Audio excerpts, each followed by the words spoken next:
এনসিপির যে নেতা সাংবাদিকদের এক পর্যায়ে ধাক্কা দেয় আর কি। হযরত শাহজালাল আন্তর্জাতিক বিমানবন্দরে সংবাদ কাভারে গিয়ে বিভিন্ন সংবাদ মাধ্যমের সাংবাদিকরা জাতীয় নাগরিক পার্টি নেতাকর্মীদের হাতে হেনস্থার শিকার হয়েছেন বলে অভিযোগ উঠেছে।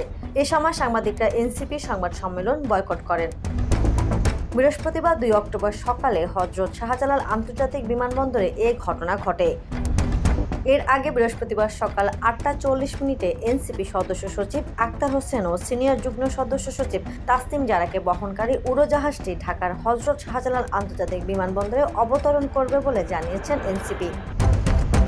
সময় টিভির একজন সিনিয়র রিপোর্টার জানান, বিএনপির ভারপ্রাপ্ত চেয়ারম্যান তারেক রহমান, পররাষ্ট্র বিষয়ক উপদেষ্টা হুমায়ুন এবং এনসিপির নেতাকর্মীদের বিমানবন্দরে আসার কথা ছিল।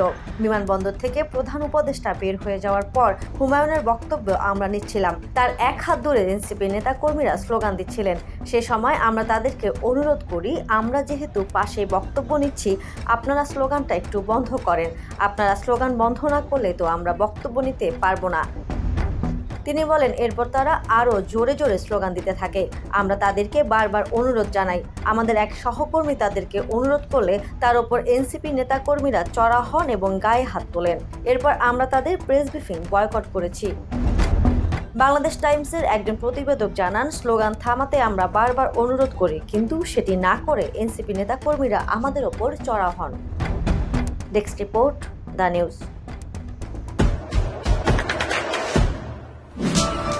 দেশে দেশে সবার সাথে দ্য নিউজ।